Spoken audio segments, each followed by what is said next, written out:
Estou aqui com o nosso querido Adebal Poroca, que é responsável pelo PTB em Paulista, também a liderança do DPE. Vai falar um pouco sobre isso também, outros assuntos. Já dá uma boa tarde a você.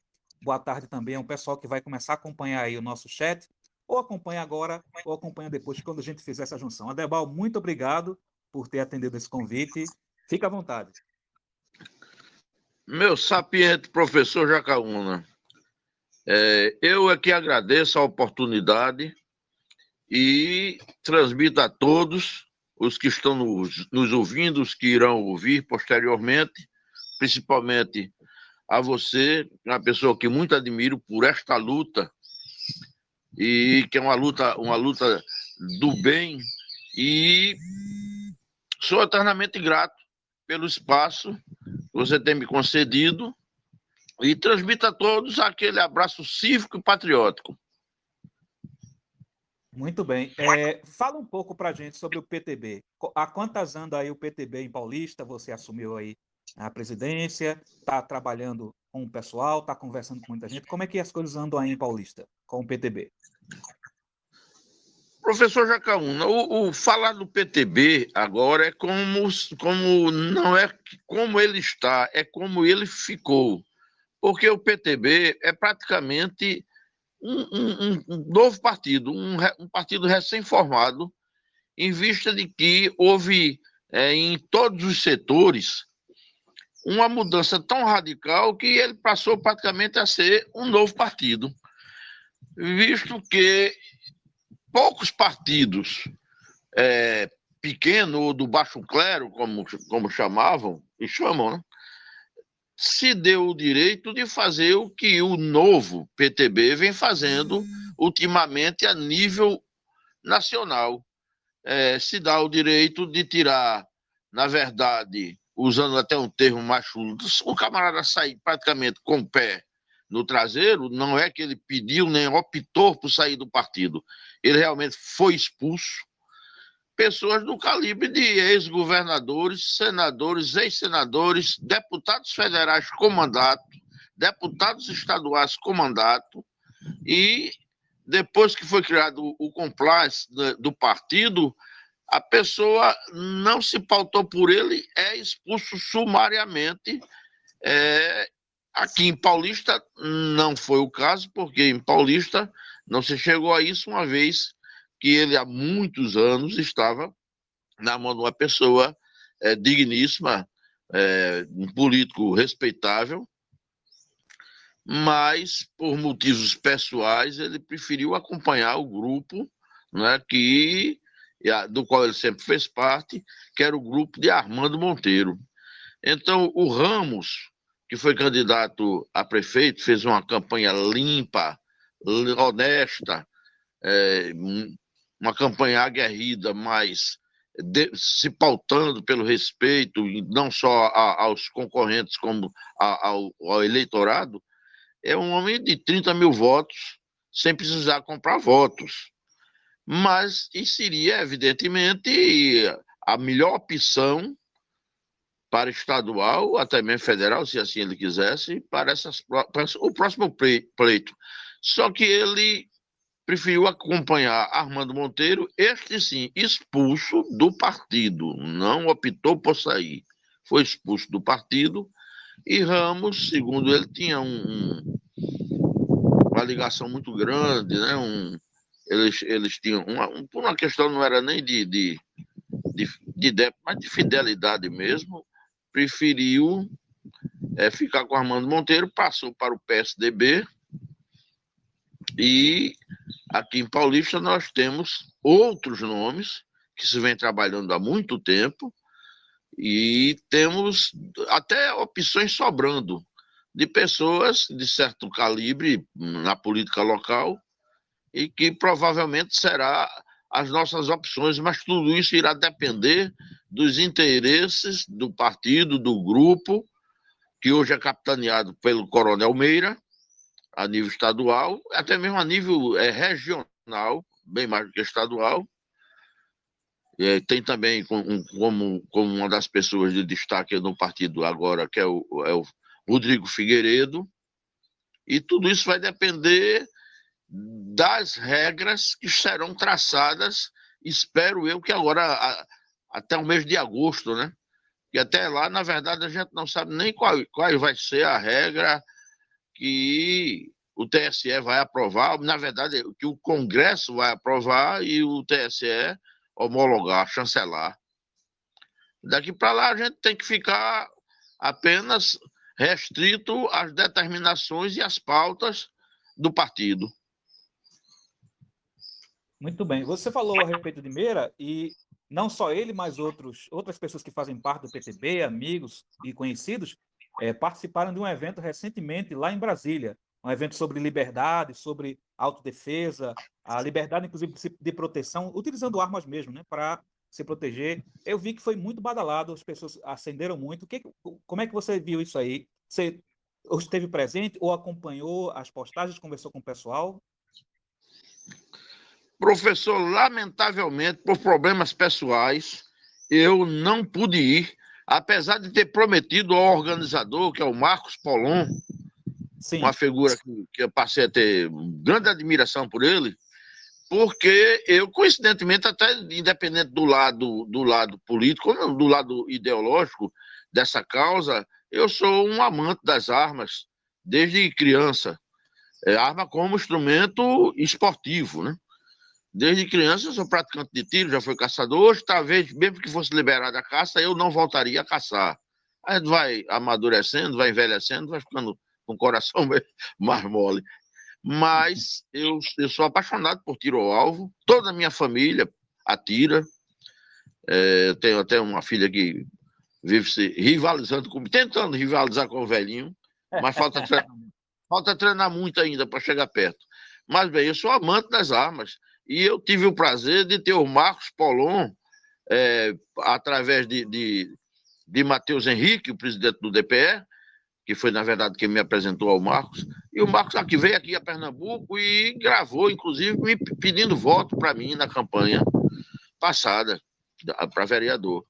E eu tinha prometido ao Marcos que estaria presente lá em Brasília. Daqui foram mais de 40 pessoas aqui de Pernambuco. E, infelizmente, eu não estive presente, mas acompanhei tudo. Com relação à motivação desse encontro, né, que deixou o pessoal, inclusive, sem entender como é que estava presente ali mais de 30 mil pessoas, a grande maioria vestindo branco, todos desarmados, evidentemente, apesar da grande maioria ali ter porte e posse, eles preferiram o branco, que era para não dar nenhuma conotação, não dar chance aqui a esquerda depois fosse tomar aquilo como algum ato que não fosse extremamente pacífico e que não fosse, na verdade, um exercício de cidadania, porque o que tem por trás desse movimento, o pró-armas, é que, como diz Polon, não é uma questão de andar armado ou não andar armado, gostar de arma ou de não gostar, é uma questão de direito, é uma questão, eu uso tanto esse termo que às vezes fica até meio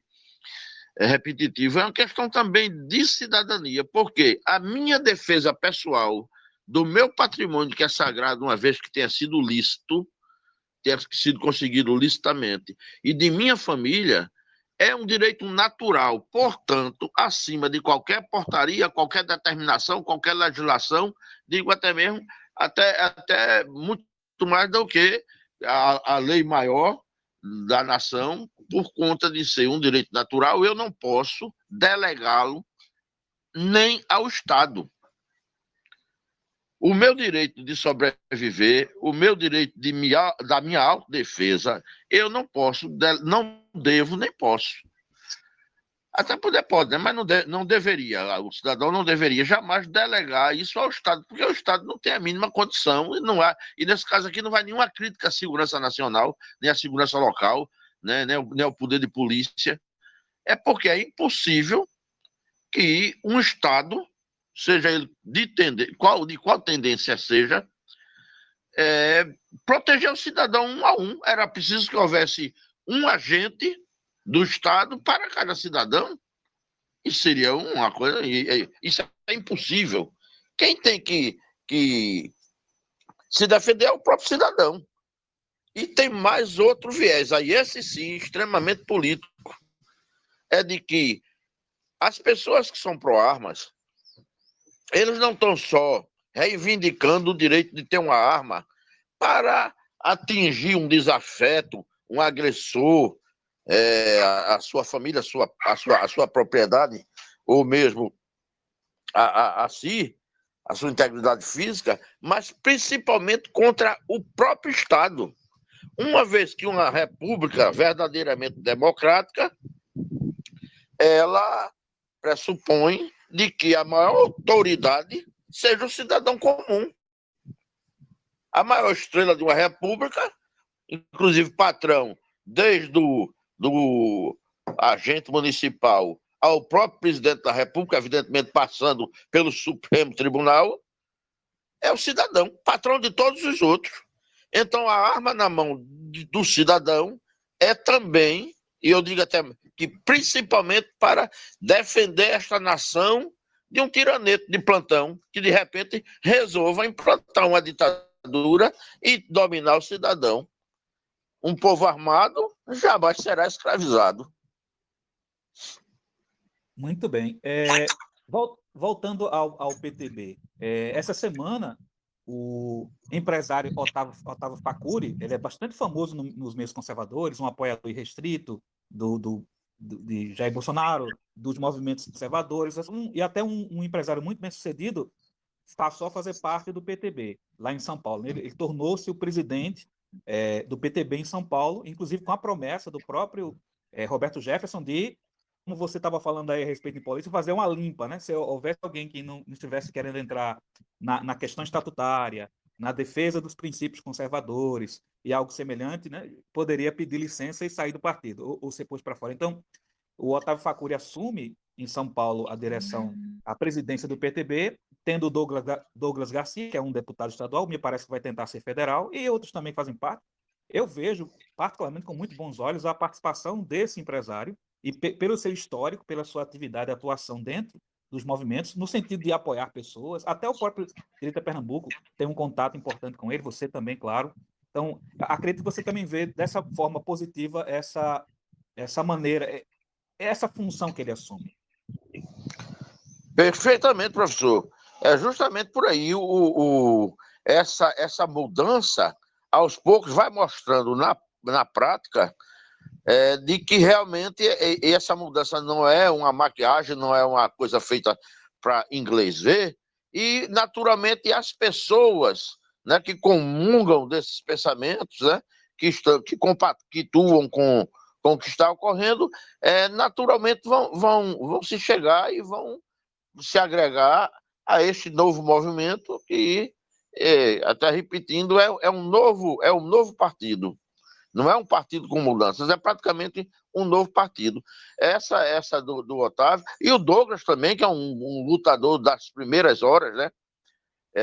O Douglas, inclusive, é uma pessoa que tem também, se não me engano, o Matheus corresponde pessoalmente e diretamente, sem muita burocracia com ele, e evidentemente que isso foi uma aquisição que nós só temos que comemorar e festejar.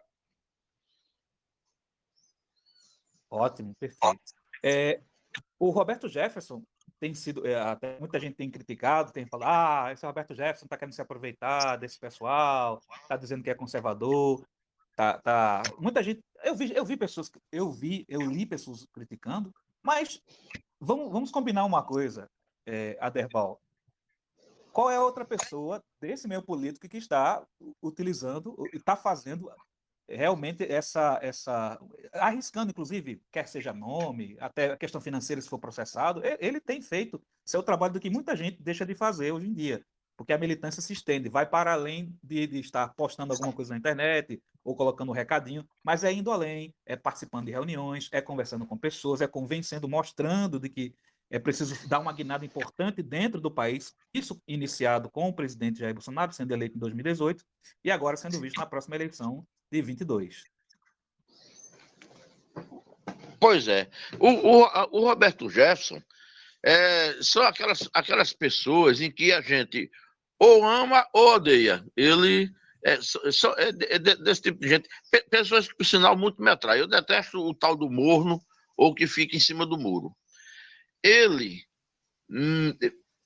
bem antes de eu sequer pensar que fosse estar fazendo política partidária, porque política eu faço desde que me entendo de gente, quer dizer, política que eu digo como cidadão. Mas eu, muito antes de fazer parte do partido dele, eu tenho uma admiração com ele muito grande, e não estou dizendo isso, ele nem precisa de bajulação, nem isso é do meu feitio, até porque eu não faço política com projeto pessoal, então, quando eu tenho que criticar, eu não tenho nada que possa me prender ou que venha depois me punir pelas minhas opiniões. Eu, há muitos e muito tempo, desde aquela época do impeachment de Collor. Não que eu nunca tenha simpatizado com o Collor, nem muito menos com tudo que ocorreu, nem estava advogando, entre aspas, advogando a defesa de Collor. Mas eu passei a admirá-lo por ele ser, naquela época, o que me chamou a atenção era a cultura, a rapidez de raciocínio, né, que Roberto Jefferson tem, e a cultura dele, quando começou ele a entrar em destaque a nível nacional, naquela época a Globo ainda dava cobertura a ele, e ele passou a se expor, né, a vida pessoal dele começou a ser exposta. Era um homem que cantava, provavelmente ainda cantava ópera, era um homem versado em música clássica, mas versado mesmo, né? Aquele cara sai pensando ali umas manchetes para aparecer, para vender uma imagem que na verdade não tem. E entre outras, é um homem muito culto e que me chamava a atenção que é muito aguerrido. Pois bem, evidentemente, naquela política que se pratica, infelizmente, até hoje, que é a chamada velha política, o camarada não iria para uma festa de macacos fantasiados de banana. E ele nunca negou que fazia parte de como funcionava a política até então. Tinha sua culpa, foi, inclusive, punido, severamente punido, mas o Brasil, parece até uma coisa que o sujeito está querendo bajular o presidente do partido ao qual pertence, mas não é o caso. Eu digo e repito, o Brasil muito deve a Roberto Jefferson, e explicarei. Se não fosse a denúncia corajosíssima, que poucos têm a coragem que Roberto Jefferson tem, muito poucos. Está visto aí o que ele tem dito, que de certa forma fica até meio reticente quando ele começa a entrar no terreno pessoal, né? Citando as mulheres e os amantes do pessoal do Supremo Tribunal, e dos togados. Quem é que tem coragem de fazer aquilo? E lembre-se, ele não tem imunidade parlamentar no momento e faz aquilo que ele faz. Pois naquela época, com a coragem que ele teve de bater de frente e entregar Zé Disseu, se ele não tem feito isso, nós hoje, não tenho a menor dúvida, já seríamos uma gigantesca Venezuela.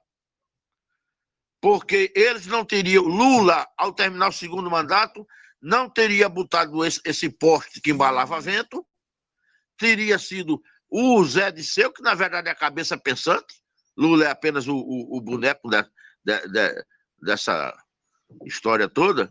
O Zé Disseu teria sido o presidente da República e com certeza hoje nós seríamos uma gigante Venezuela. O Brasil deve não estar nessa situação a coragem de Roberto Jefferson, se ele não ter feito aquilo. Agora, segundo os pecados que ele tem, ele mesmo se confessa. Paguei o que devia aos homens, foi preso. Foi preso por um longo período, muito maior do que o do Nove Dedos, do que a prisão do Nove Dedos. Pagou o que devia à justiça, pagou o que devia à lei dos homens. Teve um câncer, foi a estado terminal, superou o câncer e, segundo palavras dele, sempre foi religioso. mas voltou a ser religioso praticante, um cristão fervoroso, frequentador, inclusive, dos cultos de seu credo, e, segundo palavras dele, pagou, ou melhor, se redimiu com o que devia a Deus. Quer dizer, isso é uma colocação bem pessoal dele, feita por ele, né? Não sou eu que estou apenas repetindo o que ele alega. Mas que eu acho que realmente é extremamente coerente essa explicação. Ele não está nem se defendendo, dizendo, não, eu sou um santinho, eu sou bonzinho. Pelo contrário, ele é um homem pro-arma, é um homem que não engole desaforo, é um homem que diz que está pronto para matar e morrer, literalmente, mas que pagou o que devia aos homens e se reconciliou com Deus, de certa forma. E eu continuo dizendo, o Brasil deve, a democracia, a liberdade no Brasil deve demais à coragem de Roberto Jefferson. Muito bem. Eu soube que você vai participar de um evento, de uma revista eletrônica, você e outras pessoas, né? Vai falar a respeito até de Pernambuco, falar um pouco sobre a sua atuação dentro do direito a Pernambuco, falar também de você mesmo. Você tem muita experiência, né? Já tem uma idade assim suficiente para ter vivido muita coisa, ainda, se Deus quiser, e assim deseja, vai viver muita coisa. Então, acredito que entre vários assuntos você vai tratar sobre isso. Eu penso assim, nessa live, né? Nessa conversa que você vai ter com o pessoal da revista, né? De uma revista eletrônica. Pois é, professor, a revista é Direita BR, né? Isso. Acho que será amanhã às 20 horas. Até fiquei surpreso de o pessoal ter me convidado, por conta de que estará presente aquela baiana que eu passei a chamar de baiana arretada. Ela que me desculpa a liberdade, porque ela é uma pessoa que, sem perder esse jeitão que nós temos, a Raquel Santana. Sim. Ela, apesar de não perder esse jeitão, né, do nordestinês que nós temos, a princípio ela parece assim ser apenas uma pessoa, no entanto é outra cidade, é uma escritora, professora, e tem uma língua afiada que ataca justamente os oponentes dos movimentos conservadores e de direita com uma precisão cirúrgica, com aquele jeitão dela falar, mas ela vai direto na ferida e não engole desaforos. Eu já era fã dela e agora vou ter a honra desmerecida, até acho, e desmerecida, de ter a honra de estar participando de uma entrevista em qual ela será, provavelmente, a estrela, né? Eu sou apenas o coadjuvante desse negócio. Muito bem. E aí, deixa eu aproveitar, inclusive, eu vou pescar um pouco de amanhã hoje, né? Como é que você tem enxergado, como é que você tem visto os movimentos de direita aqui no Estado, as posturas quanto a atitudes, por exemplo, do governo atual do Estado, o Paulo Câmara, que é do Partido Socialista Brasileiro, de prefeituras também alinhadas a essa ideologia de esquerda? Como é que você tem visto essas atividades aqui no Estado? Mas agora você me fez uma pergunta que eu não, na verdade, eu posso até me considerar como um ativista. Evidentemente, como ativista não é sinônimo de alguém que está à altura de ser chamado de ativista, mas qualquer pessoa que tem dedicação e interesse por política pode ser tratado como ativista. E eu tenho uma forma de me expressar quando se fala da esquerda, principalmente aqui de Pernambuco, que eu tenho que estar me policiando para não carregar demais, não me empolgar demais, porque eu sou muito emotivo e sou muito autêntico. Olha, aqui nós não temos esquerda. Aqui nós temos oligarquias aproveitadoras que se utilizam da política como meio de se perpetuarem não só no poder, mas também mantendo o capital da família que vai se perpetuando e vai cada vez mais engrossando via oportunismo e corrupção, porque ninguém faz fortuna em política que não seja via corrupção. Porque por mais que possa parecer grande, ordenado de um político mesmo, de deputado para cima, pelo que ele tem que fazer, se deslocar, o que ele tem que manter, a máquina que ele tem que manter para o nome dele continuar em evidência, termina aquele dinheiro sendo pulverizado, o que é justo e que tem que ser assim mesmo. Porque eu acho que política tem que ser um projeto público e não um projeto pessoal. No entanto, a esquerda daqui de Pernambuco é isso que a gente vê aí. É o seguinte, tem o PSDB e o PSB e também o MDB, né, como se fosse o filho do capiroto, mas aquele que é bonitinho, cheirosinho, toma banho, troca de roupa e vai para a faculdade. E vem, por baixo, me desculpa o termo meio chulo, mas é assim que eu vejo. Aí vem a maloqueiragem, né? PT, PCO, PSOL e PPP, papapá, PPP, de morro abaixo, que é aquele negócio. Mas a gente tem aqui um sobrinho que, se precisar de matar gente, ele mata. Tem outro aqui que é ligado ali, se precisar de assaltar a caixa eletrônica, eles assaltam. Mas a gente tem outro ali que sabe furtar automóvel fazendo ligação direta. É mais ou menos isso. Tudo farinha do mesmo saco. Me desculpa o trocadilho meio infame, mas é tudo filho da mesma casa de farinha. Tudo filho da mesma casa de farinha. Por trás está justamente a mãe de Pantanha e Cateva. Aí cada um tem sua função e vai por aí afora, desde das juntas até os ajuntados.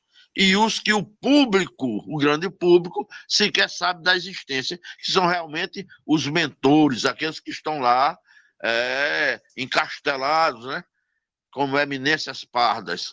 Então, a esquerda aqui tudo fará, como vem fazendo, para manter esse feudo que eles criaram, né, e tem suas subdivisões, em que o esbulho, né, do saque sai sendo dividido segundo a hierarquia deles, né, das eminências pardas até os que fazem o serviço sujo. Acredito eu que eles estão dispostos a tudo e já estão fazendo de tudo para conter essa barragem que eles estão vendo, que começou, a fenda dessa barragem começou a fazer água. E quando ela começa assim, eles sabem que não tem mais como conter. Não adianta botar areia, não adianta botar barro, não adianta nem botar pedra, porque aí já não, barragem não tem conserto. Ou se implode e começa uma nova, ou fica na frente da explosão, que não seria uma implosão, e vai morrer afogado. Então, esse pessoal, há muitos anos no poder, já com cria de terceira geração, né, fazendo parte deste exército danoso contra a população. Eles estão prontos para tudo e para fazer qualquer acordo e para passar por cima, seja lá de que regra for, como regra não, a regra eles criam se for a favor deles, né? Mas eles um osso, ninguém se engane, são ossos muito duros de roer, mas quando começa não tem mais jeito.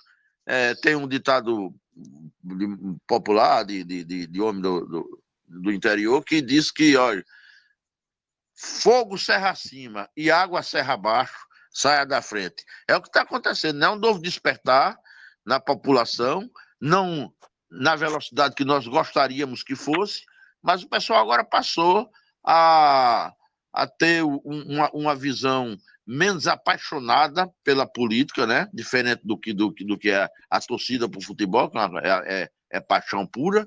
E eu nunca esperei que você chegar numa fila de banco e tá uma pessoa, a dona Zefinha, conversando com dona Maria e sabendo o nome do ministro, sabendo o nome de quem é que vai ser o próximo candidato a governador do estado. E isso é um indício extremamente positivo. Ou seja, a barragem começou a fazer água, não vai ter quem feche. E eles, sabendo disso, estão em polvorosa, né? Tanto é que estão aí partindo para todo tipo de... Não, dizer que eles jogam sujo seria redundância, mas eles estão partindo para o salve-se quem puder. Evidentemente, aí lá vem o lado positivo, viu, professor? Sim. Daqui a pouco eles vão começar a se degladiarem entre si. Porque quando começar a diminuir os espaços, começar a diminuir os privilégios, eles vão começar a se morderem, viu? Feito por botar um bocado de cachorro brabo numa gaiola só. Deixa eu continuar aqui em Pernambuco, e aí agora citando outras pessoas. Você até já começou, à medida que estava falando sobre o que acontece no Estado, os apoiadores, os associados a movimentos de esquerda, a pessoas que são coronéis ainda da política e tudo mais. E, ao menos é o que se fala, a gente ainda precisa esperar um pouco mais para alguma decisão, alguma tomada de posição, mas a gente vê de vez em quando, andando por aqui, o Gilson Machado, ministro do Turismo, está aqui também pela função dele, claro, para inaugurar alguma obra ou alguma reforma ou algo parecido. A sua atuação na área de turismo, de cultura, inclusive, tem feito com que ele esteja aqui presente. No Brasil inteiro eu sei, mas aqui também em Pernambuco. É uma pessoa que, claro, sendo do governo e tendo a confiança do presidente Jair Bolsonaro, a gente precisa medir isso depois dentro do Estado, mas isso fica para outra conversa. Mas, por enquanto, o ponto é esse que ele também anda por aqui, as pessoas ventilam como alguém que seria um virtual, por enquanto, né, candidato ou pré-candidato ao governo. Por sua vez, também, a deputada estadual, Clarissa Tess, tem feito assim várias visitas, não só a Brasília, tem atuado dentro da sua dimensão aqui dentro da ALEP, da Assembleia Legislativa, tem feito várias atividades, é uma forte defensora do presidente Jair Bolsonaro, isso já é visto nas redes, quer para pessoas que assim a admirem, quer para quem a destratem, tem feito sua função, seu trabalho, e me parece também colocada como uma pré-candidata. Por outro lado, também, eu escuto um pouco também sobre o próprio Coronel Meira, né? O Coronel Meira tem a sua atuação desde o passado, foi candidato no passado, infelizmente sofreu aí uma retirada, obviamente ele não queria isso, mas aconteceu lá, aquela questão política, e hoje também é colocado, ou pelo menos é citado em grupos, uma vez ou outra, como candidato. Veja, eu estou colocando esses três por enquanto, que são os que me parecem que estão mais alinhados ou alinhados totalmente ao pensamento conservador ou ao lado da direita, e muitas pessoas têm tratado sobre isso, têm falado sobre eles. Você acha que esses três seriam ótimos, são ótimos, ou qual mais, ou qual menos, ou ainda é muito cedo para serem pensados? Claro, sua opinião, né? Olha, é como eu estava dizendo, nós só podemos nos posicionar estrategicamente quando a regra do jogo estiver definida. Como ela ainda não está, a gente tem apenas que ficar se resguardando para não criar nenhum desgaste. E isso não quer dizer que eu não estou querendo me posicionar, até porque quem me conhece sabe do apreço que eu tenho pelo Coronel Meira. Inclusive, acompanhei de perto a facada nas costas que deram, que na verdade os bois têm nome, que Luciano Bivar deu nas costas do Coronel Meira, mas a gente tem que ver que a situação do Coronel Meira hoje, como quase praticamente um dos expoentes do partido a nível nacional, do PTB a nível nacional, talvez seja muito interessante ele ser apenas apenas não, ele ser, na verdade, o maestro de tudo isso, né? Mas eu gostaria demais de, entre esses três que foram citados, e isso ficaria não só a critério deles, mas do conjunto de interesse dos grupos políticos que estão na mesma trincheira, em que um deles fosse senador e os outros dois, governador ou governadora e vice. Isso aí seriam coisas que teriam que ser tratadas para o futuro e eles que são realmente pessoas versadas na política que iriam ver o que era que seria mais cômodo ao interesse do grupo como um todos. Então, esses três, entre governador, vice-governador e senador, para mim seria a realização, quase que a coroação de um trabalho que se vem fazendo voluntariamente há tantos anos, torcendo para que a política passe para as mãos de pessoas como eles, né? O Gilson Machado, por exemplo, se sabe que foi um dos companheiros desde as primeiras horas, que acreditou piamente, ele e Meira, acreditaram piamente na candidatura exitosa do nosso presidente da República, quando ninguém acreditava, se via de deboche. Eu sempre digo que eu sou um desses. Mas depois que Gilson passou a ser ministro, secretário de Turismo, depois ministro, ele, na verdade, tem sido uma revelação como gestor. É um homem que não sei, mas é domingo, agora dioturnamente dentro de um avião ou dentro de uma van, prestigiando as inaugurações das obras de outros ministérios, né, e dos eventos de outros ministérios, e sempre atrelando dele numa luta. Eu estou achando que Gilson é um grande administrador, até muito mais do que político. No político, se a gente for tratar no que, infelizmente, a gente ainda está nesse jogo da politicalha. Eu digo sempre que a gente, se quiser alcançar a política, a grande política, infelizmente temos que atravessar o lodaçal insalubre da politicalha. E o Gilson Machado tem sido a pessoa que tem surpreendido como gestor e como ministro. Já o Coronel Meira, para mim, aí é uma questão puramente pessoal. É a cara do governo de Pernambuco. Tudo que eu desejaria politicamente na minha vida era ver o Coronel como governador. Mas vá que isso não seja tão conveniente para ele, e que ele sabe lá se sairá ele a senador ou deputado federal. Quanto a Clarissa, é o seguinte, é outra pessoa que aí eu não tenho essa intimidade, conheço pessoalmente, conheço bem, sempre estamos nos mesmos eventos, né, evidentemente eles como destaques, e a gente como apenas militante, carregador de piano.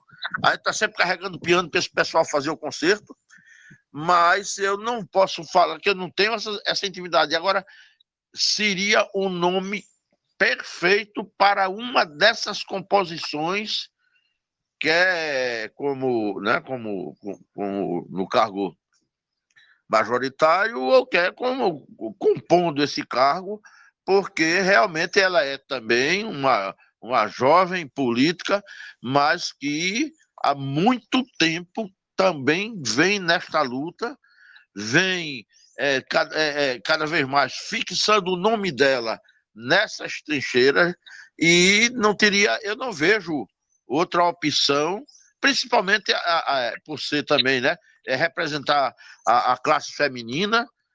Seria uma bênção que esses três fossem uma dessas três colocações que citamos: governador, vice-governador e senador. Mas vai lá que eles é quem sabe disso, vai lá que sair.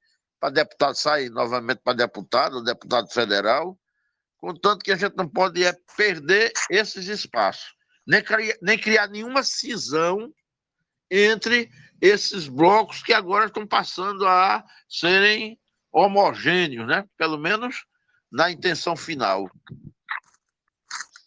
Muito bem. Vamos terminar, por enquanto. A gente vai ter outras conversas, né? Inclusive porque esse canal aqui é muito bom, a gente não precisa de tanta burocracia, né? A gente tem que se deslocar para tal canto e tudo mais. A gente vai aproveitar muito ainda esse espaço de generalidades dentro aqui do Telegram. Então, deixando para esse momentozinho no final, já que você falou e faz sentido não perder esse espaço, eleição 2022, Jair Bolsonaro candidato de novo a presidente. Qual a importância disso, além do que nós já sabemos, que é uma guinada, o começo de uma guinada para um outro lado, décadas de governos à esquerda. Hoje nós temos um governo alinhado à direita. Então, além disso que a gente já sabe, que outras importâncias você percebe, que outros pontos você percebe nessa eleição de Jair Bolsonaro em 2022? Essa eleição do nosso capitão é fundamental para o futuro, não da democracia, não do Brasil, não, o futuro de nossos descendentes. Ou reelegemos Bolsonaro em 2022, ou seremos todos os que não conseguirem sair, todos seremos escravos e capachos da China. Não é uma questão de opção política, de paixão política, de ter simpatia por A ou por B. Não se trata disso, é a coisa muito mais grave, muito mais profunda e muito mais séria. Ou reelegemos Bolsonaro, e aí sim, o segundo mandato, vão conhecer um Bolsonaro que até então não se... Quer dizer, se conhece, mas do ponto de vista do povo, ele não tem ideia do que seja e do que pode vir a ser concretizado a partir do segundo mandato, aí sim, do segundo mandato. Mas se não conseguirmos esse feito, estaremos em maus lençóis. E até, agora, sendo mais pragmático, se a gente não elege Bolsonaro, quem seria a pessoa... E às vezes eu pergunto às pessoas, me aponte uma opção. Uma opção. Não tem. Vai aparecer um bocado de pseudo, de fantasiado, os Ciro Gomes da vida, né? Os Ciros da vida vão aparecer diversos. Vão aparecer diversos. Mas ali é muito fácil de tirar a máscara desse pessoal.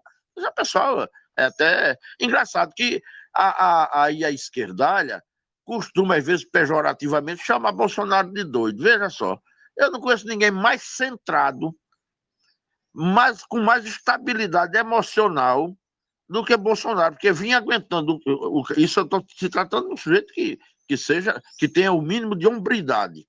E aguentar o que Bolsonaro vem aguentando, o quanto ele vem sendo provocado, caluniado, em todos os sentidos, e eu não via ele ainda botar a mão debaixo da mesa e chutar o pau da barraca. Mas aí qual seria, no caso, se fosse se cogitar de que opção para tocar esse projeto de não deixar o comunismo tomar conta do Cone Sul? Não temos. O que vamos ter os tucano, o da Globo, o Luciano da Vida. Tucano, que eu quis dizer, não foi do partido, não, foi mangando do nariz dele mesmo. Dos Luciano da Vida, eu até tenho admiração por Danilo Gentili, mas é uma piada. Você cogita Danilo Gentili ser candidato a alguma coisa, isso é uma piada de mau gosto. O Ciro, aquilo ali, rapaz, o caso de Ciro, aquilo a família dele, deve ser tudo desajustado. Porque se aquele cara tivesse uma família ajustada, até por um dever de caridade cristã, já deviam ter internado aquele cara, para ele fazer um tratamento, coitado. Que ele parece até ser um jovem muito... Não era, né? Agora já é um velho feito eu. Mas foi um jovem muito talentoso, muito festejado, né? Considerado uma pessoa super inteligente, bem preparado, mas depois de velho, dizem por aí que por conta do uso de drogas lícitas e ilícitas, ele ficou daquele jeito, aquilo é caso para internação. E o que temos é que reeleger Bolsonaro para que nossos descendentes tenham um futuro, ainda que com o ônus de desmanchar tudo isso que foi feito, rearrumar a casa, soerguer e tudo que foi desmanchado desses 30 anos, né? Praticamente isso é trabalho para uma geração. Essa geração que está lutando agora está apenas atapetando o caminho, feito uma espécie de João Batista. Estamos apenas atapetando o caminho para, não o Messias que está aí na presidência, mas os Messias que poderão vir em socorro da liberdade e da democracia no Brasil. Muito bem. Adherbal Poroca, presidente municipal do PTB em Paulista, também componente do DPE, né, o vice-presidente do PDE, do DPE, melhor dizendo. Muito obrigado pela... Desculpe a profissão, eu tenho que consultar Mateusão se eu se ainda sou. Mas, estando ou não na vice-presidência, é militante de primeira hora e de muita força dentro do movimento, a gente sabe. Sou apaixonado pelo direito a Pernambuco. Foi lá que eu encontrei minha tribo. Eu que venho do Grupo Guararapes, que era capitaneado, faleceu há alguns anos, há pouco, aí, há 8 anos atrás, o general Torres de Melo, e eu sou o 16º civil inscrito no Grupo Guararapes, quando o Grupo Guararapes era uma coisa quase que, eu acho que era mais fechada e mais caluniada até do que a maçonaria. O pessoal não sabia nada a respeito, mas tacava o pau. O cara dizer naquela época, há 20 anos atrás, você se declarar de direita, ou que fazia parte de um grupo que maquinava os preceitos e conceitos da direita, era Ave Maria do Céu, era a pior das heresias. E eu venho desse grupo. E depois aí conheci o Jorge Serrão, que, para minha alegria, vejo ele agora na Jovem Pan, né? Como comentarista. Sim. Jorge Serrão. Jorge Serrão, ele já tinha um blog, eu não sei nem se no caso dele se chamava, que já era blog, era um canal, que era via e-mail, o famoso e-mail, para quem é analfabeto digital como eu, o e-mail. E ele tinha um alerta total. Eu ficava louco com aquilo ali, que eu digo, rapaz, veja só que. Então eu pertencia a esses dois grupos e achava que era exército de um homem só. Vivia jogando pé de Lula no primeiro mandato de Lula, nunca votei nele, nunca votei nesse negócio de esquerda. Que eu até já passei por isso, mas eu tinha 20, de 14 a 22 anos. Com 22 anos eu acordei e vi que o rei estava nu. Pois bem, quando o povo estava querendo canonizar Lula no primeiro mandato, que ele chegou a ter 90% de aprovação, e o pessoal em 2 anos daquele patife, eu gritava, rapaz, isso é um patife, este elemento, nem político nunca foi. Isso nunca foi sindicalista, isso nunca foi político, isso é um vivaldino, um picareta que está fazendo da política um meio de se dar bem. Roubar sem levar. Aí eu até usava outro termo, que não posso aqui dizer em público, sem levar cacetete naquele canto, rapaz. Que era muito comum que o pobre ladrão de Guarador, o ladrãozinho de bicicleta levaria. Então eu digo, rapaz, isso nunca nem político foi. O pessoal ficava indignado comigo. Isso é um maluco, isso é um doido, tá ficando. Ave Maria, só faltei ser apedrejado por jogar pedra em Lula. Aí veja só, tudo isso tem relação com o DPE. De repente, eu estava muito empolgado com aquela faixa que o Bolsonaro botou sozinho na frente do Esplanada, em 2013, mais ou menos pela época acho que pré-primeiro mandato da ANTA, que embalava vento, e eu vi ele botar a faixa, cidadão, quando Lula não respeitou o referendo popular e tentou tirar a arma do cidadão, e Bolsonaro sozinho botou aquilo. Aí eu fiquei apaixonado por Bolsonaro. Eu digo, rapaz, ainda tem uma centelhazinha no fim do túnel. Aí vou para um evento, quando chego lá, encontro aqueles meninos, aquela turma jovem, com aquela força, aquela verve, e todos bem enganjados, e os caras tudo bom de retórica eu digo, rapaz, encontrei a minha tribo. Então eu tenho o apreço e o amor que eu tenho por todos da direita Pernambuco. Aquilo é tudo meus sobrinhos, como fosse uma espécie de. Eu não digo de neto, senão eles vão ficar. Mas eu também não sou tão velho, não. Mas nada, eu. não. Pelo menos eu não Não. me sinto. Pelo menos não me sinto tão velho. Mas, às vezes, até brinco com eles. Ó, rapaz, vocês deixam de frescura, que não vai me respeitar por causa da minha idade, não, que eu vou me sentir ofendido, viu? Quando discordar de mim e me tratam do mesmo jeito que vocês tratam os outros aí. Perturba, pode aí usar do termo que quiserem comigo, senão eu vou me sentir ofendido. Vão pensar que vocês estão me respeitando por conta da diferença de idade. Tenho um apreço muito grande, vejo um futuro muito grande em Mateus, e um respeito muito grande por todos os outros. Principalmente muitos que, por motivos diversos, se afastaram, mas eles não me saem da lembrança, porque são pessoas que a gente deve contar com eles a qualquer momento. Muito bem. Poroca, muito obrigado por essa conversa e, assim, estou convidando você para as próximas e eu quero mesmo que você sempre seja sucedido nos seus planos, quer seja na questão pessoal, quer seja dentro do partido, nessa empreitada também.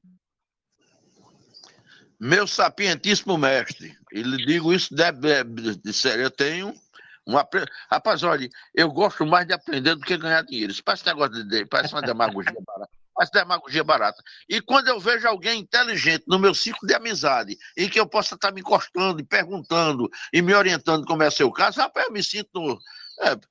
Então, eu só tenho que lhe agradecer a oportunidade, agradecer a amizade, deixar bem claro que jamais serei candidato a mais nada, não porque tenha ficado decepcionado, nem porque eu cheguei na prática a uma conclusão que eu já a tinha na teoria e vi que meu perfil é o de bastidor, é o de carregar o piano, é o da infantaria, é do ir na frente para quebrar faca, essa é a posição que eu pretendo ter daqui diante na política. Então, não serei mais candidato, mas enquanto tiver a honra de contar com a confiança dos que estão na política, e que é o caso agora de Coronel Meira, que me confiou a presidência aqui em Paulista, eu tudo farei para não decepcioná-los e estarei sempre às ordens a todos os comandos que forem de batalhões diversos e diferentes, ainda com pequenas diferenças, mas que estejam na mesma trincheira que é da direita, do conservadorismo e do amor à liberdade e à democracia. Eu serei sempre um soldadinho à disposição de todos. Muito bem. Aderbal, um abraço, até outra vez. Professor, aquele meu chavão, um abraço cívico e patriótico a todos. Muito bem. Joia. Então você pode. O pessoal que acompanha aqui, está acompanhando nosso chat de voz e depois vai acompanhar também, não tem problema. Fique tranquilo que a gente vai postar, vai fazer uma publicação também no YouTube e no Rumble. É mais no Rumble do que no YouTube, né? Porque o YouTube pode ser que derrube, né, a gravação. Mas lá no Rumble não cai, não. A gente vai disponibilizar ainda isso aqui, essa conversa em vídeo. Então, um abraço, até outra vez. Um cheiro no coração.